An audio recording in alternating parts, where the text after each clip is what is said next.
truthfully, I'm most creative after I've had my coffee, but that's super important. So it's waking up a little bit earlier, and late night is my time to like send emails and get things done, make my lists. I'm a big list maker, big advocate of making lists. And then the third is building your network and making sure that you're taking time to meet new people and grow it and foster the relationships that you have.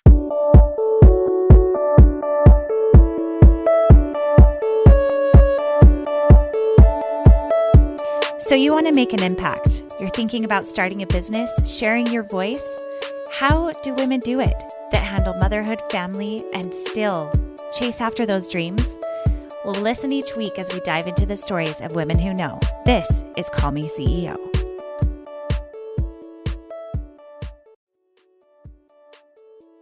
Have you ever had an idea for an invention that you knew would change other people's lives for the better? Well, my next guest is Sarah Heineman, who has created the Car Cabana, which is a special tool, kind of like a mini tent or cabana, if you will, that goes onto the back of a car and creates a private little room for you to change your kids' clothes, take care of children or adults who may need to be dressed or changed or use the bathroom. And it is going viral online right now. I actually saw her video on Facebook and had to have her on the show. I love that she's right in the mix of things. It's brand new, and she's going to talk to you about what that innovation has been like, working with manufacturers, also how to get your video seen on social media, and that you too can change the world with your idea. Let's get started. Welcome back, everyone, to another episode of Call Me CEO. This is Camille Walker, your host, and today we are talking with Jaci Badzin, who is an incredible innovator who started in the arts, but is now helping to develop community culture within a business. And I'm talking big brands here. She's worked with Nike, Google. She helps people understand how to make lateral moves that are beneficial and also how to unlearn scenarios that help you improve your business. Today, we're going to be focusing specifically on what you can do when starting a business to create culture successfully and also create time for yourself as a business owner. Thank you so much for being here, Jaci. Thank you so much, Camille. It's wonderful to be here. Yeah, we were just talking before the show started that you are a New York native, or you have been there for years, but now you are on to new things. Tell us about where you are right now, where you're living, and how you got to be doing what you are doing. Yes. Have been in New York for about 15, 16 years, up until the pandemic. And like many people, made kind of a leap. And it's a leap that's been a long time coming, as I was starting my own business, and am now kind of living something that I always wanted to live, but it's a twist on the bi-coastal life. I actually spend my summers in Minnesota, where I am right now, and spend my winters in Miami. So I have kind of the best of both worlds. I can work wherever I want, and have great communities in both. So I'm doing that as I'm, working, as I'm building my company and doing different events and experiences. It's something that I've been wanting to do for a long time, and I'm really excited to be able to kind of have this free and flexible lifestyle that's also very robust and exciting. So, as you mentioned, it's been an interesting journey, and it's unique. I think it's a pretty unique journey. It's not something that's lateral, which is something that I also talk about when I talk about how to unlearn things. I don't necessarily believe in that lateral life process. So I started in the arts as a performer, dancer, choreographer, multidisciplinary producer, and went on to get my master's degree after doing quite a few years of performing and producing my own work. And got a master's degree at the Art Institute of Chicago, focusing on arts administration, but really with this kind of emphasis on this convergence of high art and entertainment, and how we are going to be experiencing new kind of definitions of cultural citizenship, and how will people engage with arts and entertainment through what's now known as the experience economy. So this was back in like 2005.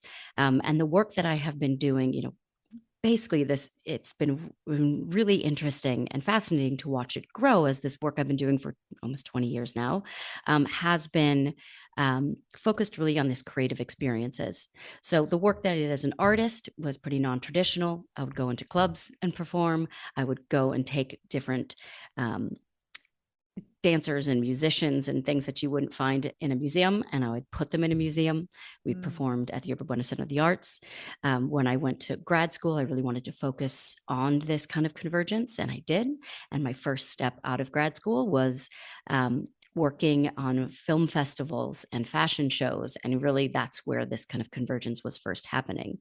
Now you see things where, you'll have like the Museum of Ice Cream, and you'll have the Museum of Pizza and all these different, Instagrammable museums. But back then, there was this very separation between the two. So I've been really fortunate to be able to kind of grow these ideas of creativity and experiences from the arts into graduate school, into kind of agency and freelance work, and then into big brands. Most notably at Nike and at Google. And at Google, I actually did the first upfront, which is now called New Fronts, for YouTube. And it was really fascinating to put on this huge production under the guise of, a huge brand, but still it's really thinking about everything of the attendee experience, the speaker experience. What are people going to get out of this? How do you bring this all together and make it this really kind of creative, explosive a moment? So after doing that for quite a many years, I really wanted to branch out and start my own work. And I've always, side note, had a big passion for food and beverage. I love food. I think it's one of my love languages. And when I was at Google, was lucky enough to collaborate with someone there to build something called the Chefs at Google Talks program. So Google has a talks program, TALKS. It's a program they bring in different speakers, if it's authors or musicians. And we built up this program bringing in chefs and different hospitalitarians. And through that, and through this kind of, again, live engagement, I started learning about how there was this kind of disruption happening in hospitality. And this was back in 2011, 2012, and how technology was really kind of taking over. And I didn't like that. I think there's something really precious about hospitality and the guest experience that you have there. I think technology has a place there. I worked at Google. I believe in that. But I don't think it's something that should dominate people's experiences. Mm. And so I collaborated with three other women to start a company called Tech Table, which focused on, and still focuses on, innovation within the hospitality space. So it was looking at, what are the current processes and programs that are in place, and how do you evolve that in a way that doesn't completely destroy the ecosystem? And it's been an incredible opportunity. Up until 2020, all these ideas that we were talking about, of things like thinking beyond brick and mortar and Mm. delivery and reservations, and how is your restaurant a brand? Thinking about that and talking about it for years, we noticed within a very quick moment, all the things we talked about happened. We thought there was going to be 10 years. It happened in 3 months.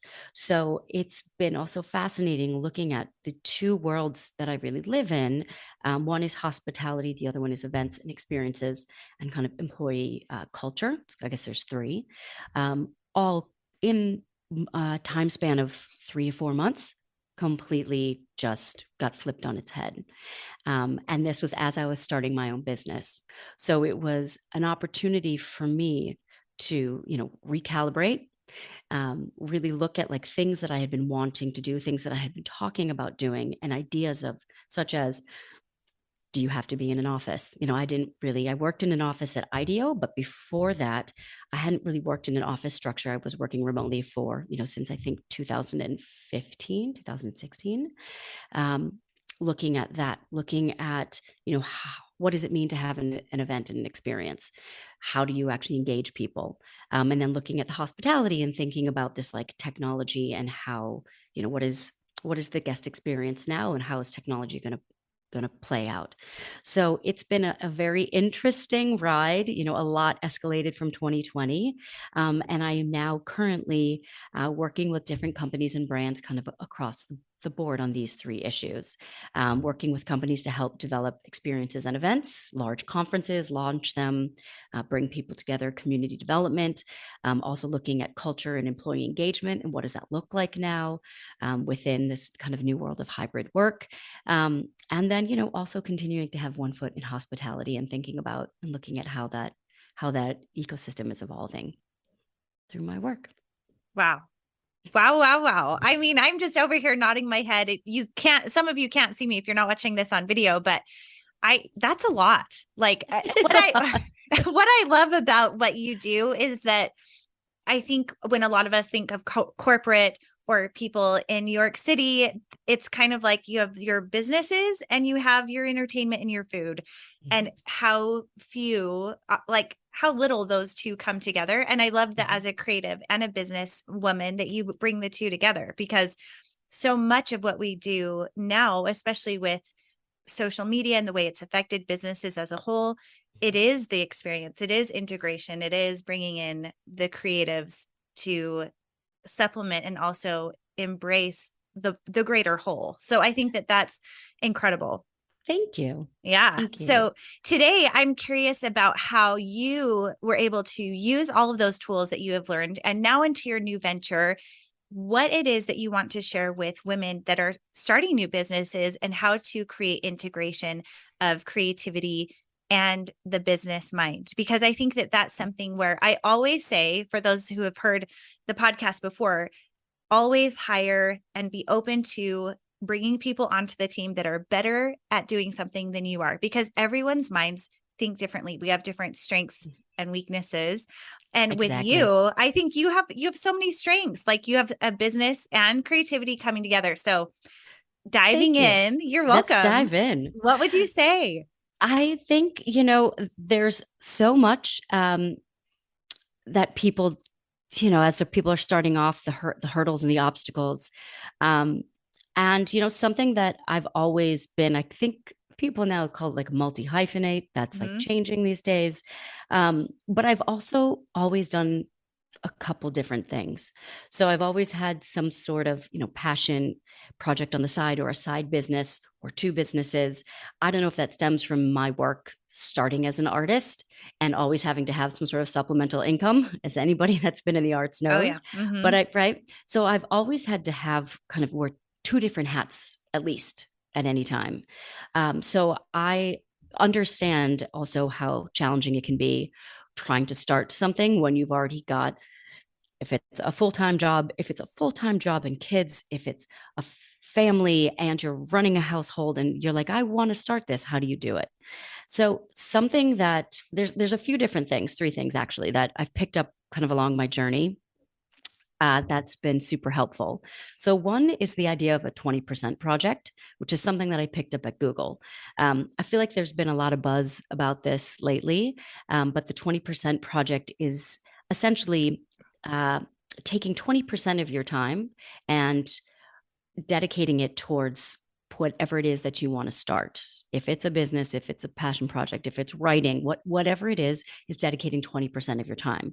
That doesn't necessarily mean 20% of your waking hours, just to be clear. It could be within the schedule of, if I've got 5 hours a day, like 20% of that. How do you find that time? And really start dedicating creating dedicated space and time to building what it is that you want. The second thing to kind of build on that is this idea of like finding your rhythm. So I am not a believer in the work-life balance, and I'm using air quotes right now. I think that idea of a balancing act is just, it's a pie in the sky, and every once in a while we can achieve it, but really it's about finding a rhythm, and the rhythm changes. But a couple things how I like to divide it up when you're starting a business, kind of to your point, you do need to wear both hats of both creative and execution, as I call it, getting things done. So I always start with, when is the time, find the time that you're most creative. Is that earliest in the morning, Sometimes for people, it's late at night. Is it in the middle of the day? Like, when are you at your most like creative peak? And use that time to create, write, dream, mastermind, take a working session, whatever that is, dedicate that time. And then take another, 20 minutes, 30 minutes, hour, again, whatever your 20% looks like. The other 10% of that should be dedicated to getting things done, right? So if it's sitting down at your laptop, if that means you put on headphones and music and a timer for 30 minutes, just sit down and do it. The third thing that I'm a biggest believer in as I build my business, and I've been very fortunate that a lot of my work has all been inbound, and that's through my network. So I'm a big believer in building your network. That is, again, coffee meetings, it's dinners, it's friend to friends, it's reaching out to people and scheduling time, which I know for some people is a lot easier said than done. But if you could make a list, of 5 people that you have on your board that you would want to have on your board, who would they be? Maybe three slots are filled for somebody that's a family member, a close friend, and someone you work with, and you have 2 slots that you want to have people as your board that you have to reach out to and kind of cultivate that. So I really am a huge believer in having a strong network and having a robust network and really finding the joy in it, which is something else we can talk about later. But it's something that it's hard to build a business on your own. So having that kind of team in place and that support network and knowing who to go to for what within that kind of board structure is super helpful. So those 3 things for me are things that I come back to over and over again, even as I continue to build my business, is looking at this, what am I trying to build now? How am I dedicating time for it? Let's put the 20% in place. What's my rhythm? Making sure for me, I wake up first thing in the morning, I'm most creative. Truthfully, I'm most creative after I've had my coffee, but that's super important. So it's waking up a little bit earlier, and late night is my time to like send emails and get things done, make my lists. I'm a big list maker, big advocate of making lists.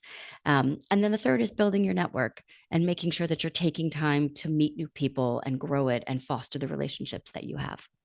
So those are 3 things. I love it. Thanks. I want to talk to you a little bit about that 20%. What do you think is the best way for someone to determine how much time that they have and how to best allocate that? Do you have tools that you put in place for keeping track of your notes, emails, time? Like, do you like to use Slack? Like, what are you using to maximize that 20%? So I do use Slack all the time, and chat. I mean, I truthfully, I'm on like WhatsApp. Mm-hmm. I have iMessage downloaded to my laptop so that when I'm there, I can focus mainly on my laptop and not get back and forth between my phone. I also have Slack.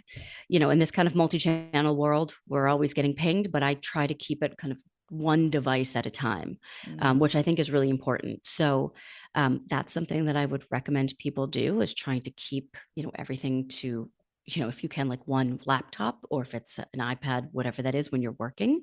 I have, just going to give a heads up, little nerd alert here. I have a color coded spreadsheet. I love it. To use.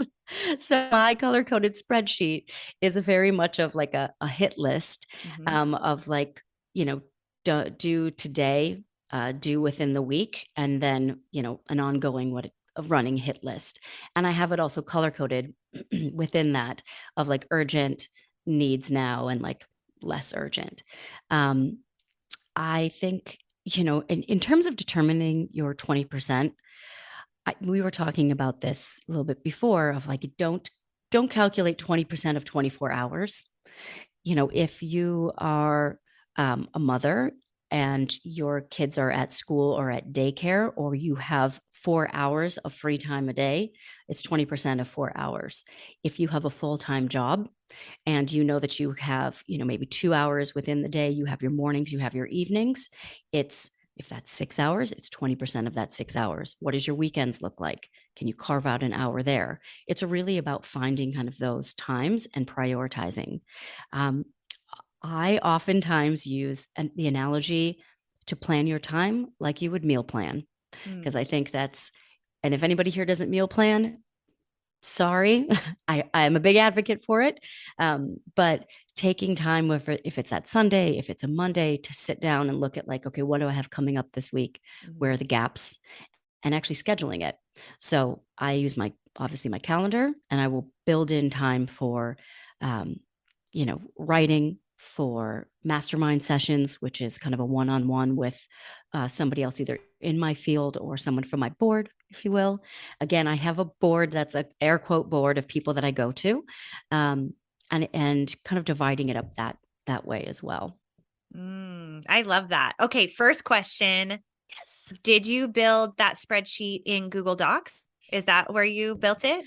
I will always be a Googler, Yeah. and I did build it in Google Docs. I know, Microsoft now has a lot of sharing tools, but I use Google Docs. I use Google Spreadsheets. Hmm. I just find it's the best. It's also easy to share that way too. You can Yes. just ping people in, they can comment. It's super easy. So yes, Hmm. I have it. Everything's 90% of my stuff is online. It's all in the cloud. As we were just talking about a laptop incident, I'm also a big believer in that too, of, you know, being able to work anywhere. So, you know, it was one of the things I was trying to attain, is being able to have this flexibility in where I work, both physically, splitting my time, so between Minneapolis and Miami, and then also just being able to access any of my documents and information. Yeah. So for me, that's really important to have things, in the cloud and always available. Yeah. I love this idea about building your own board. And I'm Mhm. curious about you've met a lot of people. You're very much involved with a lot of different networks and you do work with the UN and you've Yes. done Google and YouTube and Nike. What have been some of the best tools for you? Let's say that there's someone that you met at a distance or you met at a conference or maybe someone you hadn't even met in real life at all, but Mhm. you wanted to create them as part of a network or someone that you could have in your wheelhouse of connections. What are some of the best tools or ways that you've been able to do that in your career? Yes. Oh gosh. There's a lot. Um, I'm going to bounce around a little bit because some of them are mindsets and some of them are tools. Okay. I think the biggest mindset is be proactive. Hmm. So if there's someone that I met that I'm curious about, curiosity is another one we'll get to, um, is to take initiative and reach out. So it's be proactive, and also with that, it also means being a little bit bold, which again can be a bit scary, but I think it's really important that, um, you don't just wait for opportunities to come to you, that you actually, put your energy towards them if it's something that you want, and go into it curious. As I just said, curiosity is very huge on my list of traits to have and mindsets to have as you're starting a business and networking. Um, Make it easy for them, especially now in the world of Zoom, a 20-minute Zoom call.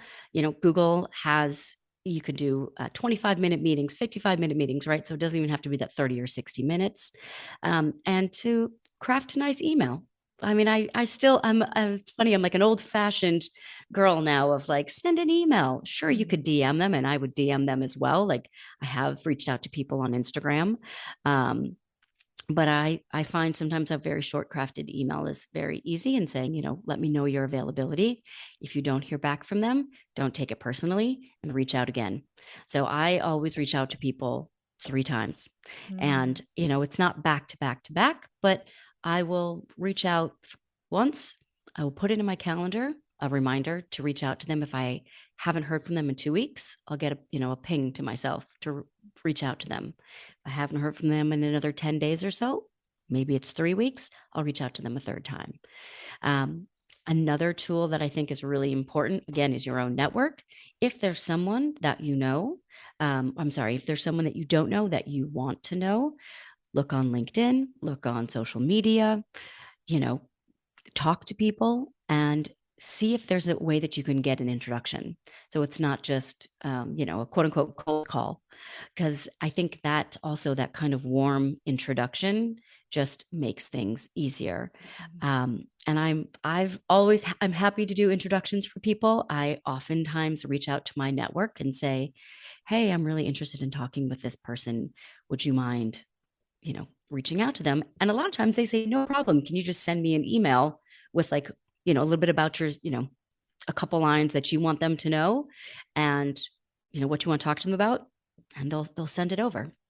So those Mm, those little mindsets and tools are important. that's really good advice. I think that I love the idea that it's part mindset and part tools, Mhm. because if you shrink back and hold yourself back from those connections, the option is never going to be there. You never know until you put E- yourself in that place. Exactly, exactly. And I think it's really important to not take it personally. Like I've gotten some I've reached out to people and I've had them come back saying, I'm really busy right now. Maybe we can get a coffee and at some point. And I'm like, wow, maybe. Ouch. Okay. Well, good. I'm like, next, move on. Yeah. But they did respond, and and there's someone I now have their email, and there's a correspondence in a chain. So you just never know. Yeah, I agree with that. I think there have Yeah. been times I actually reached out to someone recently about being a guest on the show. Mhm. And I love that she said, I am in a super busy season right now. It's not a good Mhm. fit, but please reach out at the beginning of the year of 23 or in the fall or whatever it is. Or even to just say, it's not a good time, but to respond. I think that that's so appreciated. I'm Yes. Yeah, I'm curious about a time where you have made a connection. Do you have a story or I guess a quick idea of a time that you have done that and it's changed the trajectory of your career? Did you have any examples of that where you put yourself out there? Well, let me see a quick one. Well, this was actually a little bit more bold. And it actually involved me going on what was called an adult summer camp. And Mm, it was a weekend um, up in the kind of near the Catskills. And I went and I only knew one person. And um, it was, I was very nervous. I mean, I'm an introvert, extrovert, but I went, and someone that I was there actually is a UN, works at the UN, is a kind of a diplomatic role. And that meeting them and talking with them, and cultivating a relationship and a friendship with them, um, both of a friendship, and also he's one of the people that I mastermind with as well. He has invited me to come into the UN and speak to the General Assembly about the work that I'm doing. wow. So I think if there's one example I can give about putting yourself out there, and that's a big leap, that was like really putting myself out there, and what could come from it. That's one of the best examples. It's how I got to work with the UN and with the General Assembly, and now through that, got connected with Newark, which is an organization inside of the UN that's focusing on innovative ways to work together, and getting a chance to work with them and really kind of dig into what they're doing. Oh, I love that. What a cool example. That's perfect. You just pulled Thanks. that out of your hat and Yes. that's perfect. Thanks. So, one last question for you. I know a big part of what you talk about or you'll share a lot of times is this concept of unlearning Hmm. and how that can hold you back. Can you talk to us a little bit about that? Yes. So I think that when you're starting out on your own, if you will, and you're starting your own business, it's really important to create, again, we're kind of like touching back on the culture and experience and whatnot. Even if it's just yourself, how do you want to work? I was raised in a very like you put your head down and get things done kind of mentality. Like hard work was huge in my family. It still is. And I believe in the value of hard work. I absolutely do. But there was, after 20 years of grinding away, as I call it, because I really did. I mean, I hustled, and I still love a hustle, but hustle, nonstop grind, like never not working. These ideas that you have to like push and push and push. I was like, is that really how I want to work? Is that how I want to live my life? And a lot of times I now joke that if I'm heads down in a big project, people are be like, come on, let's go. And I'm like, no, my boss is making me stay here today. I'm like, but she's giving me the afternoon off tomorrow. And it's Mm. this kind of like juxtaposition of like, how do you want to work? How do you want to live your life? What kind of culture do you want your company, even if it's just you? What's the culture that you want it to have? Do you, you know, is 24/7 working really something that you want to be doing? Where is the joy? Where is your inspiration?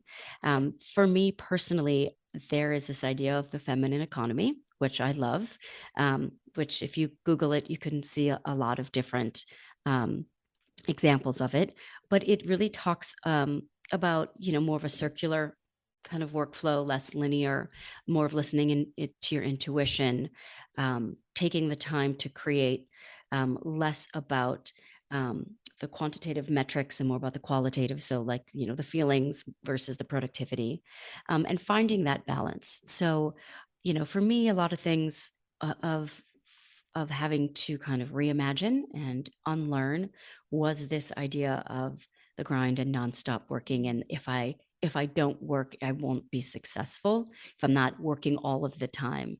And really kind of finding kind of what I pointed out before, but finding your own rhythm, and allowing yourself to kind of explore and be curious and build a business that feels right to you and the culture that feels right to you. So Mm. those are a couple things. Yeah, that's really good advice. I think that you've given us so many tools to work with and a lot to think about. I know that I have, and I love the idea that even if it's a company of just you, you can decide what that company culture is and how you want to perceive what being productive is. And I think that there's Exactly. so much beauty in that feminine of like that we are cyclical beings, that we have Hmm. rhythms within everything that we do and our bodies do too. And Hmm. so respecting that is beautiful. Thank you. I think it's helped me a lot, and it's helped me find a lot of joy in my life. So I hope it helps other people too. Awesome. Well, thank you so much for coming on the show today. Please tell everyone where they can find you online. Yes, thank you. My website, jacibadzin.com. Um, I'm sure it'll be typed so you can all read it. Mhm. It's unique spellings. You can find me on Instagram as well at Jaci Badzin. It's a small following. I keep it pretty mellow, but it's a very interesting snapshot into where I travel and my food and my family and my life. And then also on LinkedIn, you can find me there as well. Very cool. And for those of you who are listening who have larger companies and you're thinking about wanting to improve your company culture, that is something that Jaci can help you with. So feel free to reach out. And Jaci, thank you so much for being on the show today. Thank you so much for having me. Thank you so much for tuning into this episode. Please subscribe and leave a review. And anytime you share this on social media, tag me at CamilleWalker.co or at Call Me CEO Podcast, because every time you tag and share, it helps this little podcast to grow. And it absolutely means the world to me. If you think that you would be a good fit for our show, you can go to CamilleWalker.co and reach out to me as a potential guest. I love sharing your stories, your innovations, your businesses, and encouraging you every step along the way. Thank you so much for tuning in, and I will see you next week. Hey CEOs, thank you so much for spending your time with me. If you found this episode inspiring or helpful, please let me know in a comment and a 5-star review. You could have the chance of being a featured review on an upcoming episode. Continue the conversation on Instagram at Call Me CEO Podcast. And remember, you are the boss.